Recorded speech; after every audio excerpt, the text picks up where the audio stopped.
Good morning बच्चों।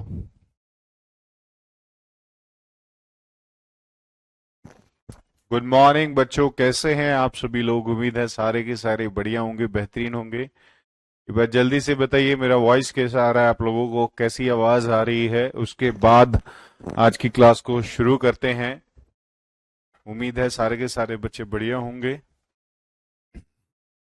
जल्दी से।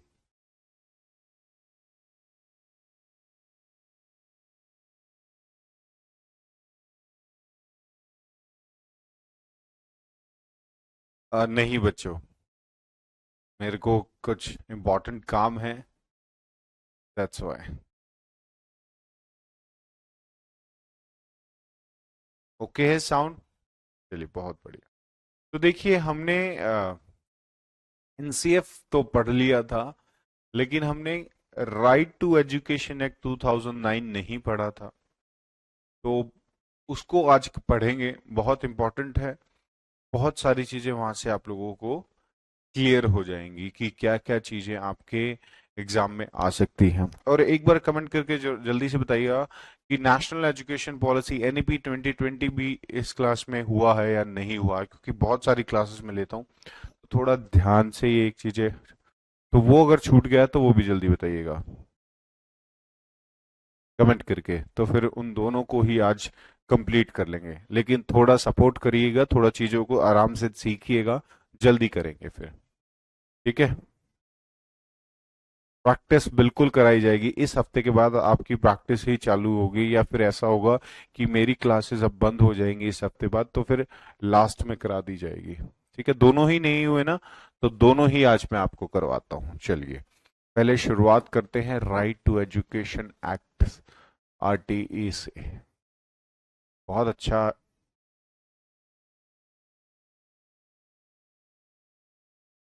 फिर नेशनल एजुकेशन पॉलिसी ले लेंगे।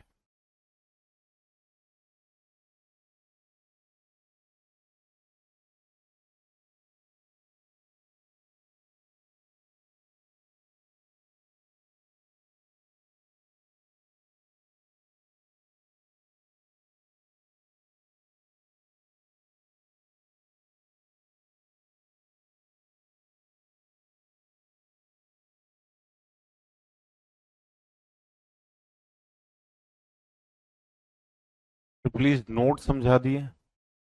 नोट्स का क्या समझाना बच्चे, बताओ।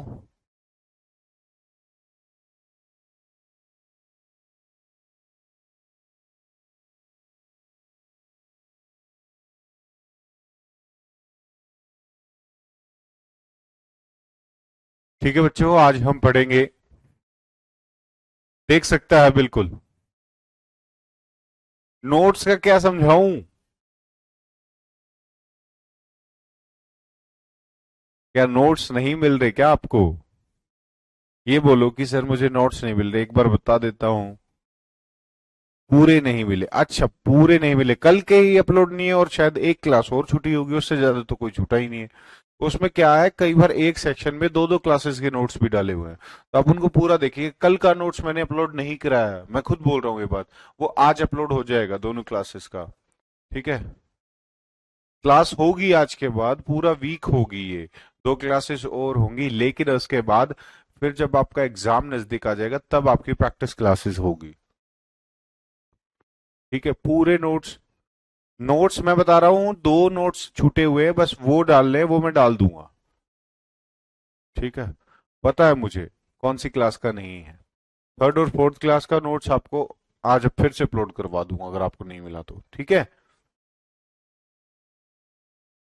चलिए, देखिए, जो एक सबसे पहला नोट्स का ऑप्शन होगा ना, उसमें 3 तारीख के नोट्स इकट्ठे हैं। आप क्लास को और नोट्स को मैच कर लेना। ठीक है। कोई बच्चा कह रहा है पहली का नोट, पहली का तो मैंने खुद अपने हाथ से डलवाया है। ठीक है। तो थोड़ा सा,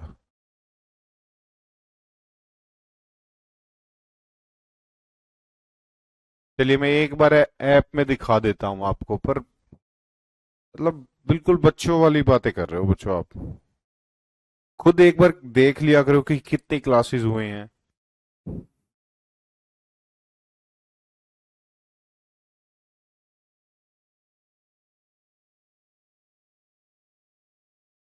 ये देख लीजिए आप लोग एसएसटी पेडा कितने नोट्स हैं यहाँ पर, और मैं बताता हूँ 23-24 तारीख का नोट सबसे नीचे मिलेगा। फिर उसके बाद एक शायद 25 का नोट्स आपके पास नहीं है, 27 का है, फिर 30 का है, फिर 3 तारीख का है और 7 तारीख का है। तो 1 2 3 4 5 6, 6 नोट्स हो गए हैं। और क्लास आज कौन सी हो रही है हमारी, 10वीं क्लास हो रही है। तो और 10 में से एक कल का छूटा, तो बीच के 2 नोट्स छूटे वो मैं आपको प्रोवाइड करा दूंगा। और इसमें कुछ नोट्स में पता है क्या चीज है, एक क्लास जो 2 दिन चली थी उसके एक ही क्लास में नोट्स मैंने डलवा दिए। ठीक है, चलिए। राइट टू एजुकेशन एक्ट, इसका सबसे इंपॉर्टेंट प्रिंसिपल जो है वो है बच्चों, फ्री एंड कंपल्सरी एजुकेशन। क्या है, पहला पॉइंट डालिएगा, फ्री एंड कंपल्सरी एजुकेशन। ठीक है, दूसरा इसमें लिखिएगा, free and compulsory education for 6 to 14 years, यानी कि 6 से 14 साल के बच्चों को निशुल्क और कंपल्सरी एजुकेशन दी जाए। वो भी कहां पर, उनके नेबरहुड स्कूल के पास, यानी कि उनके घर के आसपास। क्योंकि बच्चों एजुकेशन एक बच्चे का राइट है, यानी कि एक संवैधानिक अधिकार है। इसीलिए इस जो टॉपिक का नाम है वो भी यही है कि राइट टू एजुकेशन 2009। और 2009 इसका नाम इसीलिए है क्योंकि 2009 में ये संसद में पारित हुआ। ठीक है, 2009 में ये पार्लियामेंट से इसको पास कर दिया गया, इसीलिए उसके ईयर से इसका नाम आरटी एक्ट 2009 है। ठीक है, से फोर्थ थिंग सबसे इंपॉर्टेंट कि इसको लागू कब किया गया, 2009 में ये बना और लागू कब हुआ, 2010 में। ठीक है, तो सारी चीजें इसमें लिखी हुई हैं, इंटैक्ट हैं, आप देख भी सकते हैं कि 4 अगस्त 2009 को पार्लियामेंट से पास होता है हमारा आरटी एक्ट। ठीक है, 6 से 18 वर्ष, बच्चों 6 से 18 वर्ष उनके लिए है जो डिसेबल बच्चा है। ठीक है, और अब उसको थोड़ा चेंज कर दिया गया है, लेकिन जो आरटी एक्ट 2009 में थी, अगर 9 के हिसाब से पूछेगा तो उसमें 6 से 14 वर्ष। ठीक है, चलिए। तो और ये जो हमारा आरटी एक्ट है, ये संविधान में, देखिए बच्चों पहले आपको ये बता दूं अगर आपको नहीं पता हो, संविधान में जो भी चीजें चेंजेस होती है ना, या कोई पॉलिसीज लाई जाती हैं, ठीक है, उनको क्या बोला जाता है, उनको बोला जाता है अमेंडमेंट। ठीक है, कि रूल्स में कुछ भी चीजें लेके आना, उनको चेंज करना या बदलना। तो संविधान का जो 86 अमेंडमेंट था उसमें इसको लिखा गया है आर्टिकल 2009 को। और ये 86 अमेंडमेंट कब आया था, ये आया था सन 2002 में। तो अगर आपसे कोई क्वेश्चन पूछे कि राइट टू एजुकेशन एक्ट की नींव कहां से रखी गई थी, तो वो नींव रखी गई थी 2002 के अंदर। बट लागू कब हुआ और बन के तैयार कब हुआ, 2009 में। ठीक है, तो 2002 में क्या होता है बच्चों, हमारा जो फंडामेंटल राइट है जिसको हम बोलते हैं 21A आर्टिकल। ठीक है, 21A, ए का मतलब होता है आर्टिकल।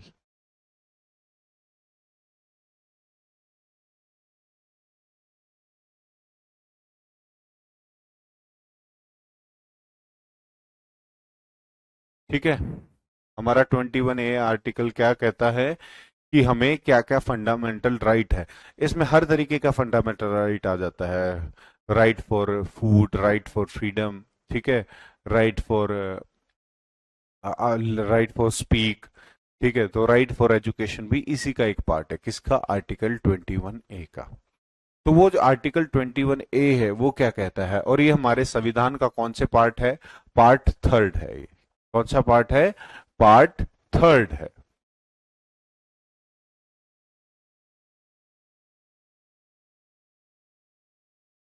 ठीक है, पार्ट है थर्ड। 86 अमेंडमेंट, कॉन्स्टिट्यूशन अमेंडमेंट कौन सा है ये, 86 CA। ठीक है, और टाइटल क्या है, फ्री एंड कंपलसरी एजुकेशन। आप लोगों को बस ये याद रखने की जरूरत है, क्योंकि वो जो और पॉइंट्स लिखे हुए हैं वो ज्यादातर टी ट्रिपल एस बी या केवीएस के पेपर में पूछा जाता है। सीटेट वालों के लिए इतना ही पूछा जाएगा। ठीक है, लिख लीजिए बर इसको।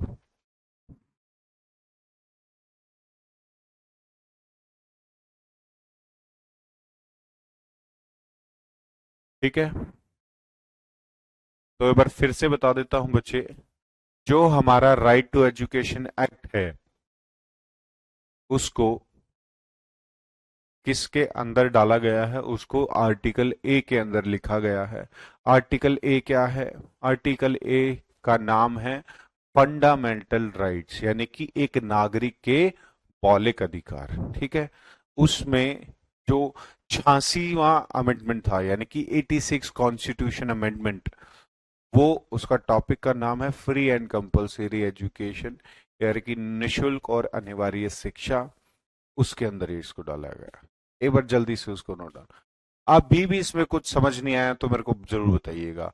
और अगर आपको ये समझ नहीं आया ना, तो आप लोग सोशल साइंस पढ़ना बिल्कुल छोड़ सकते हैं, क्योंकि फिर आपको कोई भी समझा नहीं सकता इतनी इजी लैंग्वेज में। फिर अगर जब आप लोगों को यही नहीं पता कि संविधान के अंदर आर्टिकल क्या होते हैं, पार्ट क्या होते हैं, कॉन्स्टिट्यूशन अमेंडमेंट क्या चीज होती है, तो फिर गाइस कहीं ना कहीं इशू है पढ़ने में। जल्दी बताइए, समझ में आया? बच्चों, मैं आपका साइबर कैफे वाला भैया थोड़ी हूं जो मैं ये बताऊंगा कि आपका पिन कोड गलत आ गया तो मैं उसको ठीक कैसे करूंगा। आप मुझसे सब्जेक्चुअल चीजें पूछे। ठीक है, सब्जेक्चुअल चीजें पूछूं मेरे प्यारे बच्चों, आप लोगों के लिए मैं सब कुछ बता दूंगा। ठीक है, 86 क्या है? सबसे पहले मैंने क्या बताया? 86 क्या है? पहले तो मैंने आपको ये बताया कि सीए क्या होता है, क्योंकि मुझे पता है आपको वो भी नहीं पता होगा। सीए होता है कॉन्स्टिट्यूशन अमेंडमेंट। हमारे संविधान में जिन चीजों को जोड़ा जाता है उनको सीए के नाम से जाना जाता है, यानी कि कॉन्स्टिट्यूशन में अमेंडमेंट, कॉन्स्टिट्यूशन में, संविधान में संशोधन किया, किसी चीज को ऐड किया। ठीक है, तो ये 86वां ऐड था। कौन सा ऐड था? 86वां ऐड था। क्या ऐड था? Free and compulsory education. ठीक, अब समझ में आया? अब इसमें स्टार्टिंग से क्या रिपीट करूं? लो, एक बार स्टार्टिंग से भी रिपीट कर दिया। राइट टू एजुकेशन एक्ट 2009 में बना। ठीक है, लागू हुआ 2010 में। सिंपल सी बात है। तीसरी बात, ये इसको कहां लिखा गया, ये किसका पार्ट है? तो सन 2002 में एक पॉलिसी आई थी बच्चों। 2002 में एक पॉलिसी आई थी, एक एक एक्ट 86, एक सीए एक्ट आया था, जिसमें कहा गया था कि बच्चों को फ्री एंड कंपलसरी एजुकेशन देना है। लेकिन वो स्टार्टिंग कब से हुआ? 2009 से। ठीक है, और ये आरटी एक्ट किसका पार्ट है? इस 86 सिक्स अमेंडमेंट, जो 2002 में आया था और उसका टॉपिक था फ्री एंड कंपलसरी एजुकेशन, उसका पार्ट है आरटी एक्ट 2009। ठीक है, और ये तीन चीजें आप याद रख लो कि ये 86 अमेंडमेंट किसके अंदर आता है? आर्टिकल 21 ए के अंदर आता है। पार्ट संविधान का कौन सा पार्ट है? संविधान का तीसरे पार्ट में है आर्टिकल 21 ए। ठीक है, और फ्री एंड कंपलसरी एजुकेशन बिल्कुल समझ में आएगा। एक बात आप और देख लो, इसको छोड़ दो, ये आपके काम की नहीं है। ठीक है, ये थोड़े और डिफिकल्ट एग्जाम्स के लिए आती है। ये आप समझ सकते हो कि देखिए बच्चों, अगर बच्चों को फ्री एंड कंपलसरी आपने राइट दिया है, तो उनके माँ बाप का कर्तव्य है कि वो उनको स्कूल में भेजे, है ना? तो ऐसे ही जो फंडामेंटल ड्यूटीज है, जैसे आपको फंडामेंटल राइट सरकार ने दिए हैं, ऐसे ही फंडामेंटल ड्यूटीज दी है किनको? पेरेंट्स को। और ये आर्टिकल कौन सा है? 51 ए। 51 ए आर्टिकल है बच्चों एक हमारे संविधान में। ठीक है, उसका नाम है फंडामेंटल ड्यूटी। क्या नाम है उस आर्टिकल का? Fundamental duty. अब ड्यूटी का तो मतलब आपको पता ही होगा। ड्यूटी का मतलब तो पता ही होगा, कर्तव्य, काम। तो एक मॉल जिस तरीके से आपको अधिकार दिए है गवर्नमेंट ने, उसी तरीके से फंडामेंटल ड्यूटीज भी दी है। किनको? अब इसी से रिलेटेड इनके पेरेंट्स को। ठीक है, इनके पेरेंट्स को। तो ये ड्यूटी किनकी है? पेरेंट्स की ड्यूटी है। और ये चीज भी लिखी गई थी किसके अंदर? 86 अमेंडमेंट के अंदर, सीए 2002 में। ये कहा गया कि आपको पहली से 8वीं क्लास तक, फर्स्ट टू 8th क्लास तक, आपकी ये ड्यूटी है कि आप अपने बच्चों को स्कूल में भेजेंगे। ठीक है, बस इतना ही आप लोग याद रखिएगा।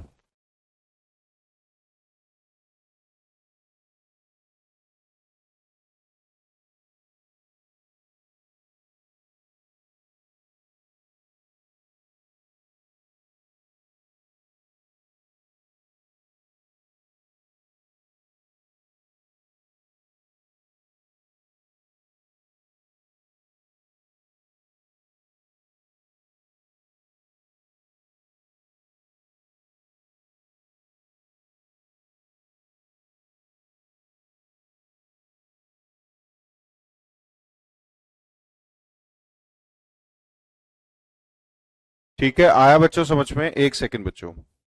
हाँ जी पवन जी।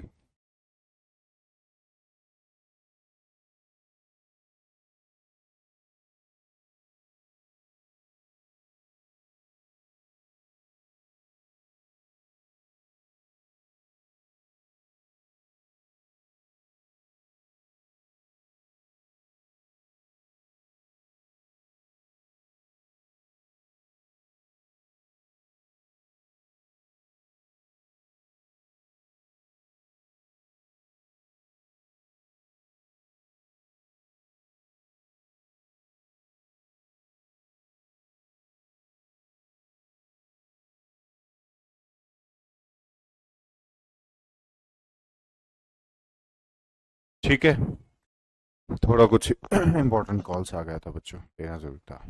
तो अभी इन दोनों में बच्चों के लिए मौलिक अधिकार और उनके माँ बाप की ड्यूटी में किसी को कोई दिक्कत है तो जल्दी बताओ बच्चों, आप लोगों का ही टाइम वेस्ट होता है।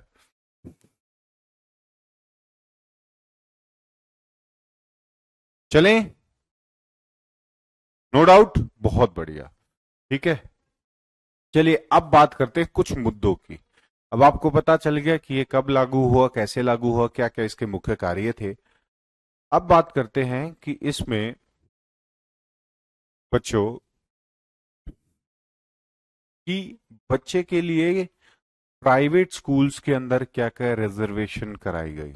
जो प्राइवेट स्कूल्स में आप देखते होंगे, ईडब्ल्यूएसएन कैटेगरी यानी कि इकोनॉमिकर वीकर सेक्शन, ईडब्ल्यूएसएन की डेफिनेशन है इकोनॉमिकर वीकर सेक्शन। उनके बच्चों का जो रिजर्वेशन आप प्राइवेट अच्छे स्कूल्स में देखते हो, वो कहां से आया? वो कहां से आया? वो आरटी एक्ट 2009 से आया। ठीक है, कहां से आया? आरटी एक्ट 2009 से आया। और उसमें ये कहा गया हर प्राइवेट स्कूल्स को कि आपको 25% बच्चे जो आप अपने स्कूल में पढ़ाएंगे, उनको आपको फ्री पढ़ाना है। ठीक है, उनको क्या पढ़ाना है? उनको फ्री पढ़ाना है। ठीक है, हाँ जी बच्चे, 51A ऑल स्टीजेंट्स के लिए है। अब जैसे कि ऑल स्टीजेंट्स में कुछ बुड्ढे हैं, उनके बच्चे 50 साल के हो गए हैं, तो उनके ऊपर थोड़ी लागू होगा 51A का 86वां संशोधन। 51A का 86वां संशोधन उनके ऊपर लागू होगा जिनके बच्चे 14 साल से कम की उम्र के हैं।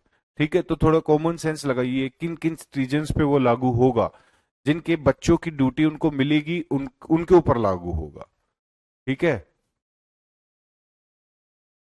चलिए। तो 25% बच्चों को आरक्षण दिया जाएगा हर प्राइवेट स्कूल्स में। आप में से बहुत सारे लोग देखते होंगे या आपके आसपास के लोग, जो बच्चे गरीब परिवार से आते हैं, उनके बच्चे फ्री में पढ़ते हैं प्राइवेट स्कूल्स में, तो उसके लिए फॉर्म भरा जाता है। ठीक है, हैंडीकैप के लिए एज है बच्चे, ये क्वेश्चन अच्छा पूछा, ऐसा पूछो, हैंडीकैप के लिए एज है 6 to 18 ईयर्स।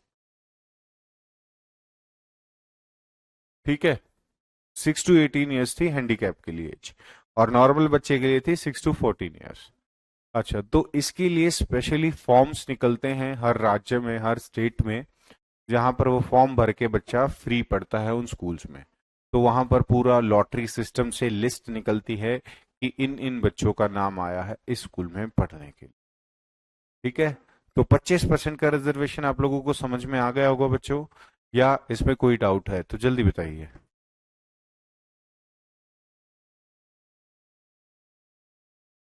जल्दी मेरे प्यारे बच्चों, अब जब कोई चीज पूछता हूं तो आंसर बहुत लेट देते हो, फिर मैं आगे पढ़ाने लग जाऊंगा, फिर कहोगे कि सर ये चीज समझ नहीं आई।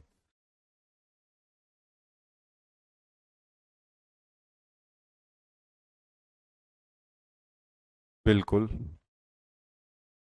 पढ़ते हैं ना। चलिए, कौन सी क्लास तक, ये बहुत अच्छा क्वेश्चन पूछा, और ये आपको कोई नहीं बता पाएगा, प्रतीक्षा मैं बता देता हूं। देखिए, अगर स्कूल खुद की जमीन पर है, किसी व्यक्ति का प्राइवेट स्कूल, तो वहां पर होता है 8वीं क्लास तक फ्री में बच्चा पढ़ेगा। और अगर कोई स्कूल गवर्नमेंट की जमीन पर बना हो, ठीक है, यानी कि गवर्नमेंट एडेड स्कूल जो होते हैं, जिनमें जमीन गवर्नमेंट देती है, पैसा कोई प्राइवेट फर्म लगाती है, वहां पर बच्चों 12वीं तक बच्चा फ्री में पढ़ता है। तो आप में से कोई अगर ऐसा फॉर्म भरे, या कोई बच्चा ईडब्ल्यूएसएन कैटेगरी का है, या कोई पेरेंट्स है ऐसा, तो वो ये देखे कि कौन सा स्कूल गवर्नमेंट एडेड है या कौन सा स्कूल बिल्कुल ही प्राइवेट है। ठीक है। हाँ, ये प्राइवेट स्कूल्स के लिए होता है बच्चों, जहां पर हाई फाई फीसें होती हैं, वहां पर बच्चे फ्री में पढ़ते हैं।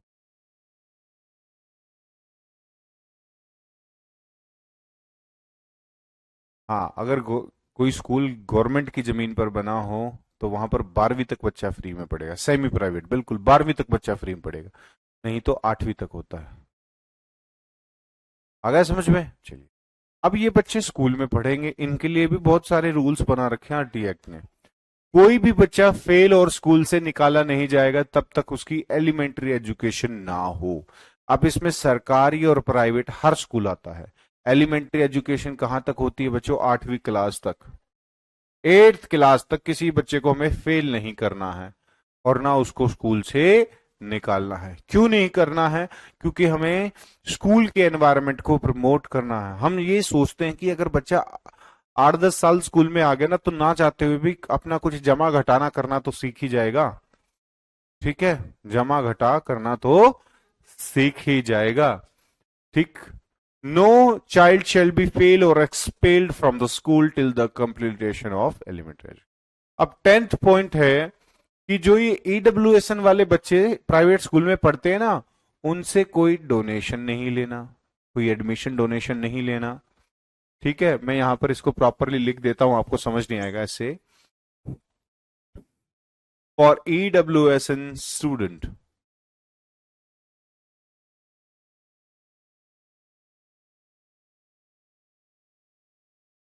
नो डोनेशन और कैपिटेशन फीस। कैपिटेशन फीस होती है जो मंथली फीस आप पढ़ाई की देते हो ना, स्कूल में मंथली फीस भरते हो बच्चों की, उसको बोला जाता है कैपिटेशन फीस। ना तो ऐसे बच्चों से आपको डोनेशन फीस लेनी है, ना कैपिटेशन फीस लेनी है। ठीक है? नहीं एडमिशन टेस्ट लेना है। कुछ अच्छे स्कूल्स में पेपर दे के एडमिशन होता है, ऐसा कोई एडमिशन टेस्ट आपको नहीं लेना है।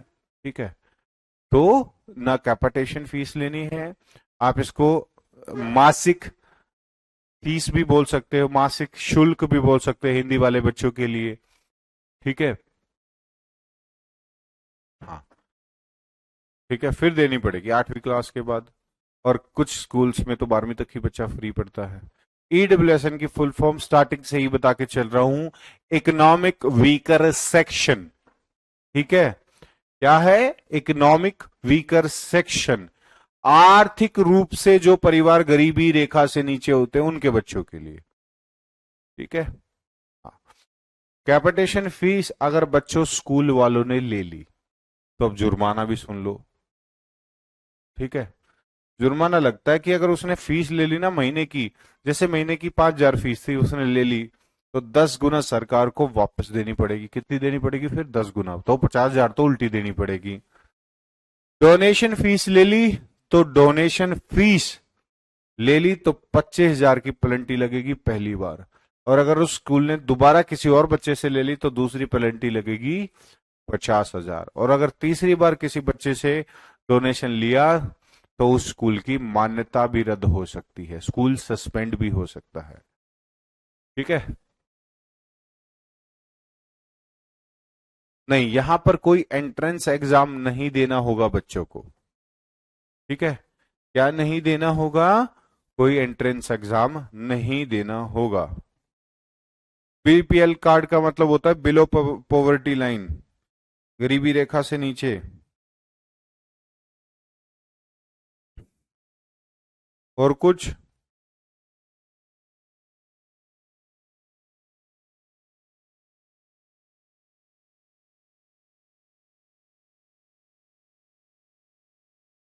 ठीक है, चले।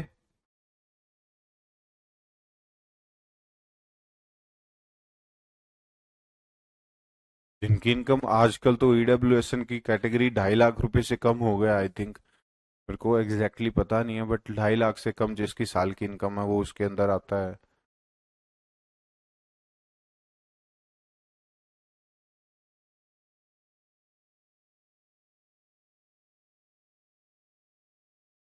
या तो बच्चों आपने क्लास लेट ज्वाइन की है, या मैंने आपको कुछ पढ़ाया ही नहीं है।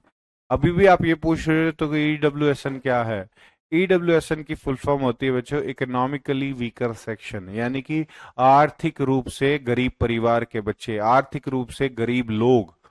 इकोनॉमिकली, अब इकोनॉमिकली भी बताना होगा तो फिर आप एसएसटी पढ़ना छोड़ ही दो।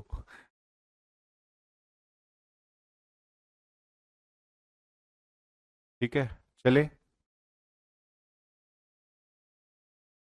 चलिए, ठीक। तो ये यहां पर अभी किसी को कोई डाउट कि कैपिटेशन फीस क्या होता है? मंथली फीस होती है। ठीक।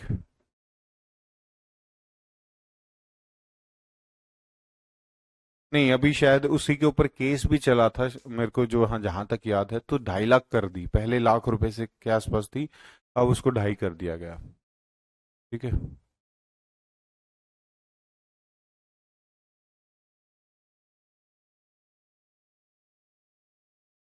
गरीब होता कौन है? जिसके पास पैसे नहीं होते बच्चे।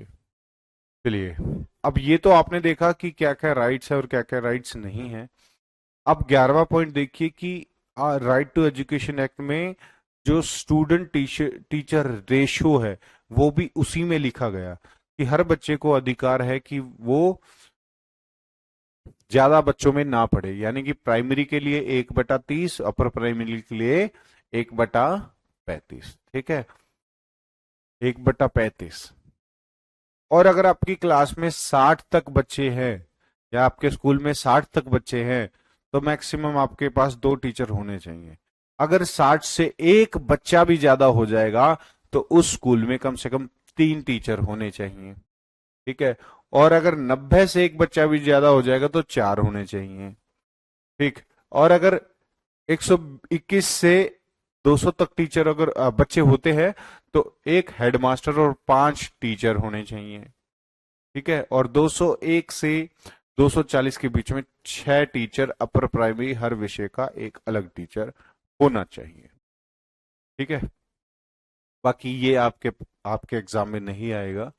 ठीक है। और इसको आपको समझने की भी जरूरत नहीं है, क्योंकि आपको समझ में भी नहीं आएगा, बहुत सारे बच्चे कंफ्यूज हो जाएंगे। ठीक है। तो बस आप स्टूडेंट टीचर रेशो समझिए। ठीक है, ये होना जरूरी है। फंड्स जो होता है गवर्नमेंट स्कूल्स को, ये आप समझ लीजिए कि 65% फंड कौन देता है? सेंट्रल गवर्नमेंट देती है। और 35% फंड कौन देता है? स्टेट स्टेट गवर्नमेंट देती है। ठीक है। बच्चे, जो रिजर्वेशन है 25% का, ऑब्वियस सी बात है वो प्राइवेट स्कूल्स के लिए होगा। सरकारी स्कूल तो सबके लिए ही खुला हुआ है, कोई भी चला जाए, अमीर हो गरीब हो। ठीक है। देखिए, कोई भी अगर रूल और रेशो बनती है वो हर स्कूल के लिए बनती है, चाहे वो गवर्नमेंट हो चाहे प्राइवेट हो। ठीक है। तो ऐसा नहीं है। चलिए, 13th है वर्क पे। अब ये वर्क पे क्या है कि इतने दिन स्कूल खुलना चाहिए। तो प्राइमरी के लिए क्या है कि 200 दिन कम से कम स्कूल खुलना चाहिए, 200 दिन कम से कम पढ़ाई होनी चाहिए। और अपर प्राइमरी के लिए 220, यानी कि 220 दिन कम से कम बच्चों को पढ़ाया जाना चाहिए। अब ये मैं आपको बताता हूं। अब फर्स्ट क्लास में जो एडमिशन की एज हो गई है उसको बना दिया है 6 ईयर। ये रूल बना दिया गया है कि 6 साल से पहले आप बच्चे का एडमिशन फर्स्ट क्लास में नहीं लेंगे। और एक और रूल है कि 3 साल से पहला बच्चा नर्सरी क्लास में नहीं जाएगा। ठीक है। तो इसलिए बहुत सारे पेरेंट्स को जिनके बच्चे जून जुलाई में या मई में जिनके बच्चे 3 साल के होते हैं उनको थोड़ी टेंशन होती है, मेरा बच्चा तो नर्सरी में 4 साल का जाएगा। या जिनके बच्चे फरवरी अप्रैल या मार्च में ही 3 साल के हो जाते हैं तो उनके पास ऑप्शन होता है कि वो अपने बच्चे को अगले महीने से ही स्कूल में डाल सकते हैं। ठीक है। तो ये हमेशा याद रखना बच्चों, 6 साल से पहले बच्चे को हम फर्स्ट क्लास में एडमिशन नहीं देंगे। ठीक है। नहीं, अभी मैंने भी लास्ट टाइम ही पढ़ा था, बिल्कुल 6 साल है बच्चे, 7 साल नहीं है। आप उसको करेक्ट कर लीजिएगा, 6 साल है वो। ठीक है, 7 साल नहीं है।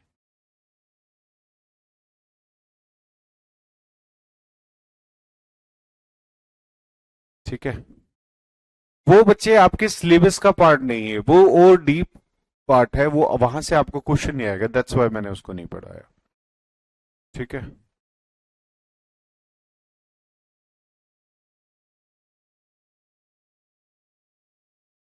ठीक है।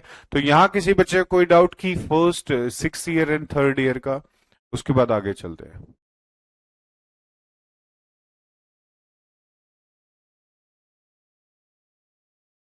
हाँ मुझे पता बच्चा, 6 ईयर कर दिया गया है।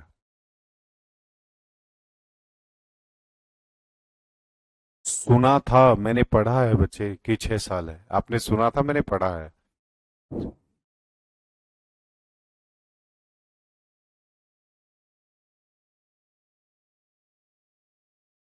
ठीक है। नहीं, नर्सरी में 3 साल ही है, नो डाउट, बहुत बढ़िया। अब 15 पॉइंट ये है आपका कि टीचर को कितना समय स्कूल में आना चाहिए। लगभग बच्चों 6 आवर स्टडी सप्ताह में 45। ठीक है। तो 6 घंटे दिन के स्कूल में बिताने हैं और 45 मतलब पूरे हफ्ते के। ठीक है। और डेली स्कूल में जो अराइवल होना चाहिए स्कूल का, वो 7:30 बजे आ जाना चाहिए टीचर को, और 7.5 घंटे डेली के होने चाहिए। ठीक है, इसको काट दीजिएगा। कितना होना चाहिए? 7.5 घंटे एक टीचर डेली स्कूल में बिताएगा। कितने घंटे बिताएगा? 7.5 घंटे। ठीक। और 45 आवर हो गए वीक के। और गवर्नमेंट टीचर के लिए है ये कि गवर्नमेंट टीचर कौन से 3 गैर कार्य कर सकता है। कौन से तीन कौन से 3 गैर कार्य कर सकता है? पहला है जनगणना। ठीक है। यानी कि टीचिंग प्रोफेशन के अलावा वो अगर उसको जनगणना की ड्यूटी दी जाए तो वो करेगा। Election duty. और तीसरा है आपदा प्रबंधक। आपने देखा होगा कोरोना काल में स्कूलों में राशन बटा था, आपदा के दौरान स्कूलों में टीचर ने काम किया। तो पढ़ाने के अलावा सिर्फ गवर्नमेंट उनसे ये 3 काम करा सकती है: जनगणना, इलेक्शन ड्यूटी और आपदा प्रबंधक। ठीक। हाँ, होता है प्रोग्राम बच्चे, रुचि का होता है ऐसा प्रोग्राम टीचर्स के लिए। ठीक। All should be inclusive. ये देखिए, जब मैंने आपको इंटीग्रेशन और इंक्लूसिव एजुकेशन पढ़ाया था तो वहां पर आप लोगों ने मुझसे पूछा था कि इंटीग्रेटेड एजुकेशन का, तो मैंने बता दिया था कब शुरू हुआ था। आप पूछ रहे थे कि सर इंक्लूसिव एजुकेशन कब शुरू हुआ, तो वो सन 2009 से शुरू माना जाता है उसको, आरटी एक्ट की तरह से। ठीक है। चलिए, CCE continuous and comprehensive evaluation, ये भी हम लोगों ने पढ़ा है। तो आरटी एक्ट ये कहता है कि बच्चों का लगातार और हर पक्ष का क्या होना चाहिए, इवैल्यूएशन होना चाहिए। रेगुलर क्लास में बच्चों का टीचर इवैल्यूएशन करे और देखे कि बच्चे की किस किस चीज में कमी है या बच्चा कहाँ कहाँ लैक कर रहा है। ठीक है, बच्चे को बताया जाए कि आप इस चीज में कमी कर रहे हो, तो आप बच्चे की कमियों को सुधारा जाए, ताकि फाइनल प्रोडक्ट या फाइनल एग्जाम्स जब वो दे, वो अच्छा निखर के आए, उस वो सारी चीजों को ठीक कर ले। ठीक है, some tips for time management, सबसे बेस्ट टिप बताऊंगा टाइम मैनेजमेंट के लिए। बच्चों ज्यादा लोड ना लें, ठीक है, पहले आप उन चीजों को करेक्ट करें जो आपको सबसे अच्छे आती हैं। ठीक है, सीटेट के एग्जाम के लिए, एग्जाम का अगर टाइम आपको बताऊं कि जब एग्जाम आप लोग देने जाओ तो किस तरीके का एग्जाम दो। जिसको नहीं भी कुछ आएगा ना, वो भी एग्जाम क्लियर कर लेगा। मैं बताता हूँ क्या करना है आपको। जाते ही आपको सबसे पहले अपने लैंग्वेज के पेपर को करना है। ठीक है, वहां ऑप्शन दिखेगा, सबसे पहले आप अपना हिंदी और इंग्लिश लैंग्वेज को कंप्लीट कर दो, क्योंकि वहां पर आपको अनसीन पैसेज को पढ़ना होता है और वो पैसेज पढ़ने में टाइम लगता है। तो आप ये करिएगा कि सबसे पहले अपना हिंदी इंग्लिश अपना लैंग्वेज का पेपर को करिएगा, उसके बाद आप अपना सीडीपी जो चाइल्ड सीडीपी होता है उसको कंप्लीट कर लीजिएगा, जो सबसे पहले आता है। ठीक है, 60 नंबर का आपने पेपर कर लिया। फिर लास्ट में आप लोग क्या करेंगे, लास्ट में अपना सब्जेक्टुअल पेपर करेंगे। ठीक है, तो सबसे लास्ट में, सॉरी 90 का हो गया, तो सबसे लास्ट में आप क्या करें, अपना सब्जेक्टुअल एसएसटी का जो आपका सब्जेक्ट है सबसे लास्ट में उठाएं, क्योंकि वहां पर जो क्वेश्चन होंगे वो बिल्कुल डायरेक्ट होंगे। अगर आपको आते हैं तो आप करोगे, नहीं आते हैं ना तो भी कर लेना, क्योंकि नेगेटिव मार्किंग नहीं है। इस तरीके से बहुत अच्छे तरीके से आप एग्जाम क्रैक कर दोगे। पहले लैंग्वेज को करिएगा, बहुत टाइम बच जाएगा, क्योंकि इसमें टाइम का ही खेल है।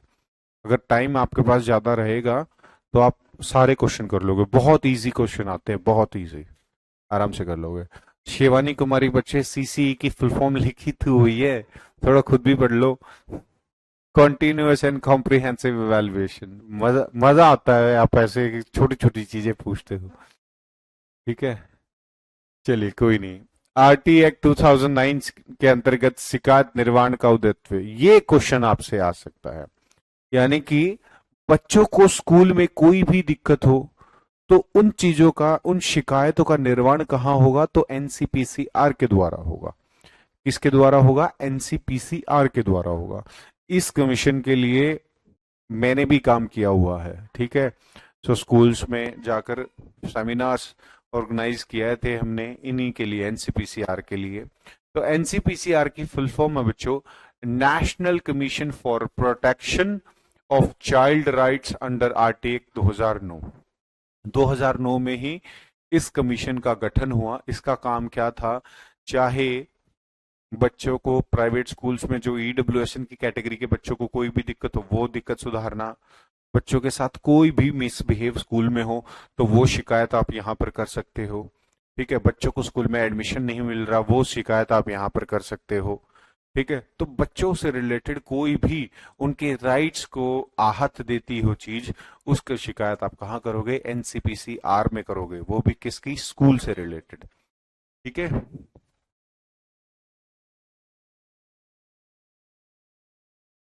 इसी बार आपका क्लियर हो जाएगा। मेरा नाम है मोहित शेरावत। ठीक है, यहां तक किसी बच्चे को कोई डाउट, क्योंकि फिर मैं आगे जो चीज समझाऊंगा वो आपको थोड़ा सा ध्यान से सुननी होगी। जल्दी बताओ, कोई डाउट। और ये जो हम पढ़ रहे हैं ना, ये जब आप अपना मेन एग्जाम दोगे ना टीचिंग का, वहां भी यहां से 2-3 नंबर के क्वेश्चन आते हैं।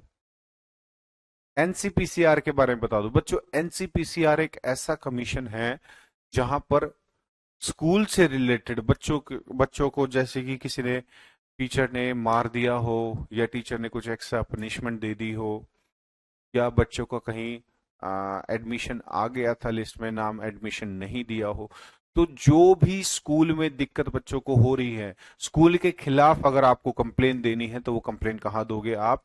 एनसीपीसीआर में दोगे। कहाँ दोगे? एनसीपीसीआर में दोगे। तो एनसीपीसीआर बच्चों के स्कूली राइट्स को प्रोटेक्ट करने के लिए है। ठीक है, चलिए अब एक 20th पॉइंट है, इसके बारे में मैं बताऊंगा। 2009 में ही आरटी एक्ट में एक और चीज लिखी गई कि एक स्कूल में एसएमसी होना चाहिए। एसएमसी का मतलब होता है school management committee, S M C. ठीक है, आप स्कूल में जाओगे ना, सरकारी स्कूल में, आप देखोगे कि एक एसएमसी कमेटी का एक रजिस्टर भी होता है। ठीक है, तो स्कूल मैनेजमेंट कमेटी अब ये किसके तहत बनी? ये बनी आरटी एक्ट 2009 के तहत। आरटी एक्ट 2009 ने कहा कि स्कूल में एक एसएमसी होनी चाहिए, जिसमें उस कमेटी में लगभग 16 मेंबर होने चाहिए। कितने मेंबर होने चाहिए?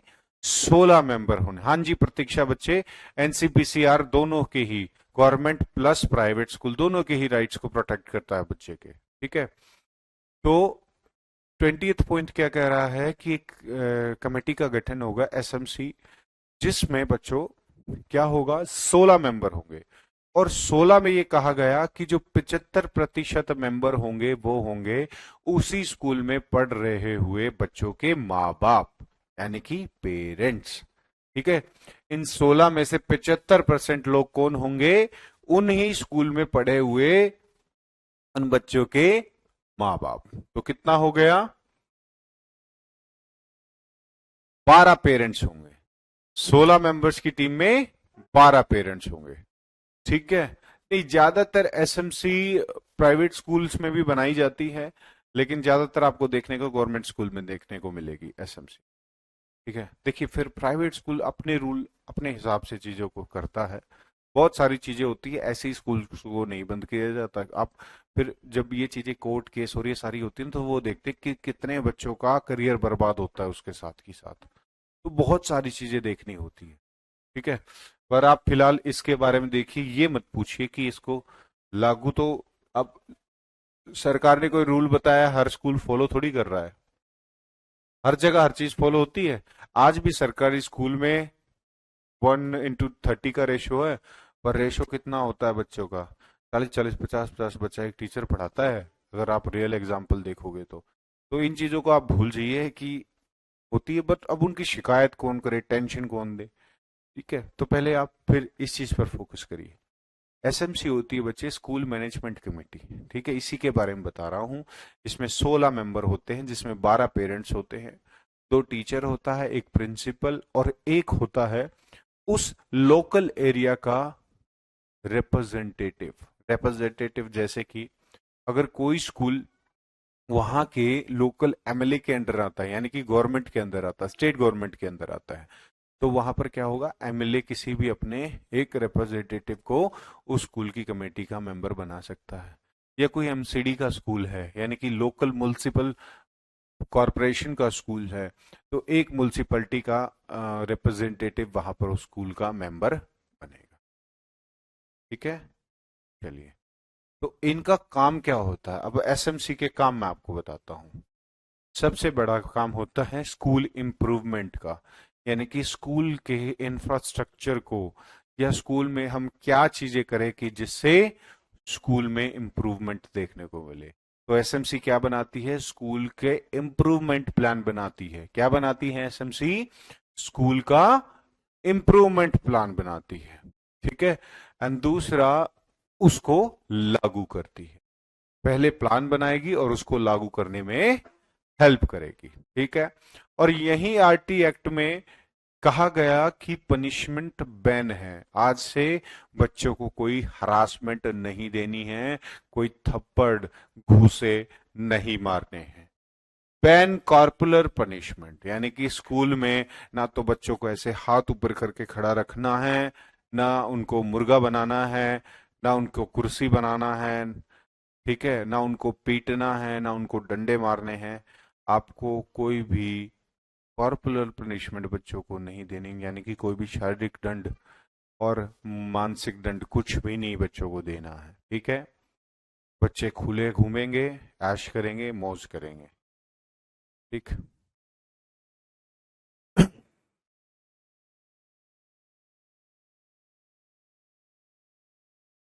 यहां तक किसी बच्चे कोई डाउट तो जल्दी बताइए, फिर एनईपी स्टार्ट करें हम।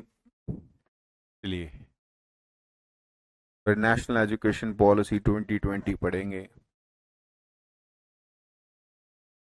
ये तो अन्याय है। अरे दिल्ली में अभी 2 साल पहले की बात मैं बताऊंगा, एक टीचर को एक बच्चे ने चाकू मार दिया भरी क्लास में। Dead, teacher dead.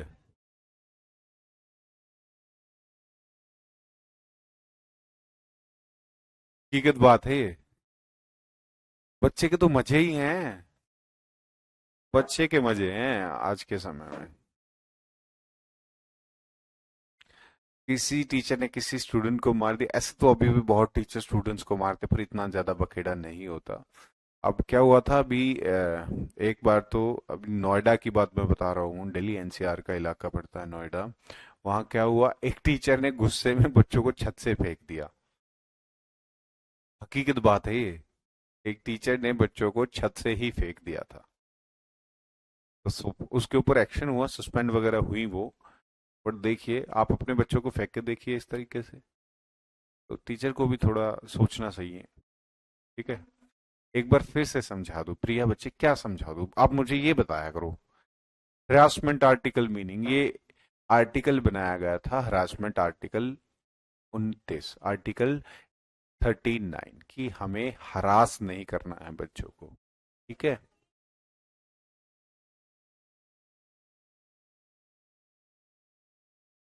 बताया था। मैं दिल्ली से हूँ बच्चों, चलिए एक बार फिर से बता देता हूँ। बैन कॉर्पोरल पनिशमेंट का मतलब होता है कि बच्चों को हमें दंड नहीं देना, बस आप ये चीज समझ लीजिए। ठीक है, चलें, आज ही शुरू करना है नेशनल एजुकेशन पॉलिसी, या अभी इसके 2-3 क्वेश्चन करने हैं, या फिर नेक्स्ट क्लास में शुरू करोगे, आप लोग बताओ। अच्छा, एक्सप्लेन कर दो 22 और 80 पॉइंट। 22 पॉइंट मैं एक बार फिर से एक्सप्लेन कर देता हूं बच्चे। बैन कॉर्पोरल पनिशमेंट से मतलब होता है पनिशमेंट्स को बैन करना। ठीक है, चाहे फिजिकल हो चाहे मेंटल हो। ठीक है, आप किसी बच्चे को हरास करोगे पूरी क्लास में, उसको अनाप शनाप बोलोगे, वो भी गलत है ना। तो 22 का मतलब तो यही है कि बैन कॉर्पोरल पनिशमेंट। ठीक है, सेकंड, 18 पूछना था आपने। ठीक है, सीसीई का मतलब होता है बच्चों, उन्होंने ये कहा आरटी एक्ट ने कि आप बच्चे का रोज इवैल्यूएशन करेंगे। इवैल्यूएशन का मतलब होता है आप बच्चे का रोज मूल्यांकन करेंगे, रोज उसकी अच्छाई और कमियों को ढूंढेंगे, ताकि आप उनको सुधार सके और फाइनल एग्जाम या उनको फाइनल स्टेज के लिए तैयार कर सके। ठीक है, चलिए एनईपी, अभी 5 मिनट बचे हैं, तो मैं वही सोच रहा हूँ क्यों एनईपी टॉपिक स्टार्ट किया है, उसको कल ही करा देंगे फिर आप बीच में। हाँ, ये बहुत अच्छा क्वेश्चन पूछा कि जो 25% सिलेक्शन होता है स्टूडेंट्स का वो कैसे होता है। बच्चों, वो इस तरीके से होता है, उसके लिए लॉटरी निकलती है। यानी कि एक जज बैठा रहता है, ठीक है, ऑफिसर बैठे रहते हैं, और जैसे कि एक स्कूल में 50 सीट हैं, और उस स्कूल वो एरिया का टॉप स्कूल है, तो वहां पर कम से कम 20,000 बच्चों ने उन सीटों के लिए फॉर्म भरा होगा। ठीक है, और उन 20,000 में उनकी लॉटरी निकलती है। तो जिस बच्चे का लॉटरी में नाम आ जाता है उसका सिलेक्शन हो जाता है, पेयर होता है वो बिल्कुल। ठीक है, लॉटरी सिस्टम से वहां पर बच्चे को सिलेक्ट किया जाता है। सपोज करिए जिस बच्चे का नंबर आ जाएगा उसकी तो बल्ले बल्ले हो जाएगी, है ना। 10-15 हजार महीने की फीस वाले स्कूल में अगर कोई बच्चा फ्री पढ़ रहा ना, उसको ड्रेस भी फ्री मिलती है और भी कई चीजें होती है।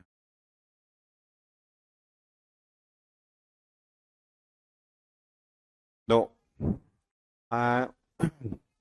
मैं ब्रॉन एंड ब्रॉट अप मेरे पुश्तैनी यानी कि हम 12th सेंचुरी से, ठीक है, मैं कॉलेज का स्टूडेंट हूँ, तो मैंने इन चीज़ों के बारे में पूरा रिसर्च किया। हमारा बेसिकली हमारा परिवार 12th सेंचुरी से ही दिल्ली में रहता है। अगर मेरे इतिहास की बात करो तो जो मेरे एंसेस्टर थे, दिल्ली में एक जगह है मेहरौली, जहाँ कुतुब मीनार है, ठीक है, तो वहां से उनका निकाह है, और जब से ही हम दिल्ली में हैं।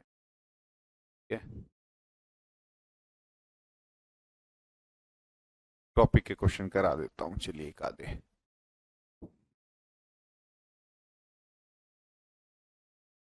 EWSN पे शायद मार्क वैसे एडमिशन नहीं होता। राइट टू एजुकेशन, RTE का मतलब होता है बच्चा राइट टू एजुकेशन। नहीं, इसमें भी कैटेगरी होती है, मैं आपको सारी बात बता देता हूँ, ठीक है। प्रिया सिंह, इसमें दो कैटेगरी होती हैं जो एडमिशन होते हैं, एक होते हैं DG कैटेगरी से, एक होते हैं EWSN कैटेगरी से। EWSN कैटेगरी में होते हैं जो आर्थिक रूप से वीक बच्चे होते हैं, ठीक है, या आर्थिक रूप से जिनका जो परिवार आर्थिक रूप से वीक होते हैं, वो EWSN में आते हैं, ठीक है। और जो DG कैटेगरी के बच्चे होते हैं, यानी कि डिसएडवांटेज ग्रुप, उसमें जो कास्ट वाइज आप लोगों को कास्ट सर्टिफिकेट आप लोगों को जो मिलता है ना, कास्ट का जो रिजर्वेशन होता है, उससे उसमें एडमिशन होता है, ठीक है, उससे उसमें एडमिशन। हाँ, लो स्तंभ दिल्ली में है, और आपको पता हो, वो लो स्तंभ जो है, तुगलक साहब को बहुत शौक होता था ये स्तंभ को लेके आने का, ठीक है, वो उसको बोला जाता है विष्णु ध्वज। लो स्तंभ जो दिल्ली में है वो विष्णु ध्वज है, उसके ऊपर एक विष्णु की मूर्ति होती थी, ठीक है। तो वॉर के समय में जब वो एरिया, वहां पर टेम्पल होते थे, जो कुतुब एरिया है ना, कुतुब कॉम्प्लेक्स होता है, वो बिल्कुल टेम्पल होते थे। मैं, अगर आप कहोगे तो आज भी आपको वहां पर टेम्पल्स के एविडेंस दिखा सकता हूँ, ठीक है। तो वहां पर क्या हुआ, जब उन टेम्पल्स को तोड़ा जा रहा था, तो तोप के गोले से उसको हिट किया गया था, आयरन पिलर को। तो आयरन पिलर के ऊपर मार्क भी है तोप के गोले से। तो जैसे ही वो हिट हुआ, तो ऊपर जो उसके ऊपर विष्णु जी की मूर्ति थी, वो गिर गई थी, और उस मूर्ति को वहां से, वहां के जो लोकल इंसान थे, वो उठाकर हरियाणा में एक जगह है पलवल से आगे, वहां ले गए थे। तो वहां पर आज भी वो मंदिर है, और दोनों ही चीजों का अगर आप आयरन सैंपल का टेस्ट करोगे तो दोनों का ही मेटल सेम मिलेगा आप लोगों को। DG का फुल फॉर्म होता है डिसएडवांटेज ग्रुप, ठीक है। चलिए, ऐसे बात करने में तो मैं इतना ज्ञान दे दूंगा बहुत, यही काम किया है पूरे दिन आर्कोलॉजी का, हिस्ट्री का, ठीक। CTET आप लोगों का 100% क्लियर होगा, ठीक है, 100% क्लियर होगा आप लोगों का CTET, डोंट वरी। अगर आपने इतना पढ़ लिया ना, और मैं आपको एक ही बात बोलूंगा, बार बार कोशिश करिएगा आप लोग, पेडागोजिकल चीजों को ज्यादा अच्छे करिएगा, क्योंकि 30 से 40 नंबर की आपकी पेडागोजी आएगी, और ये इतनी आसान होती है, बहुत अच्छे तरीके से आप उसको क्लियर कर लोगे, ठीक है।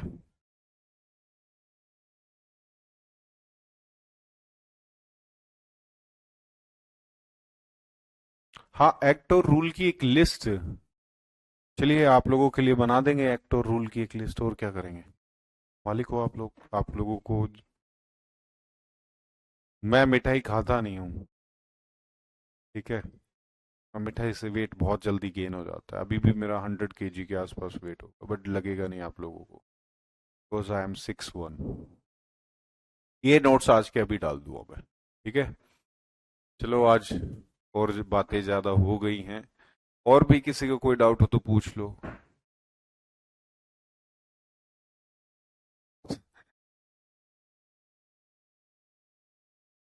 ये नोट्स आपको 1 डेढ़ घंटे या शाम तक मिल जाएंगे।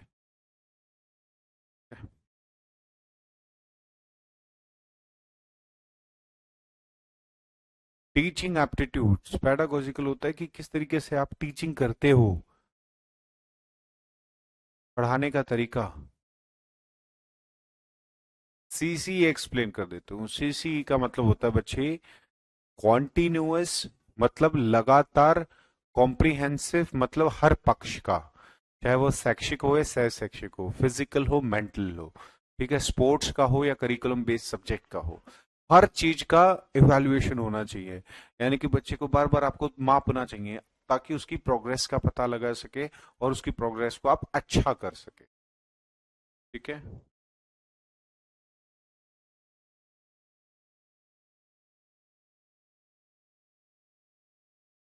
जेंडर बाइज्ड बातें मत करो मेरे प्यारे बच्चे।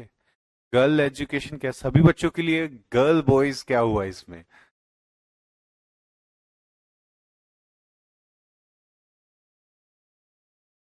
ठीक है, चलिए।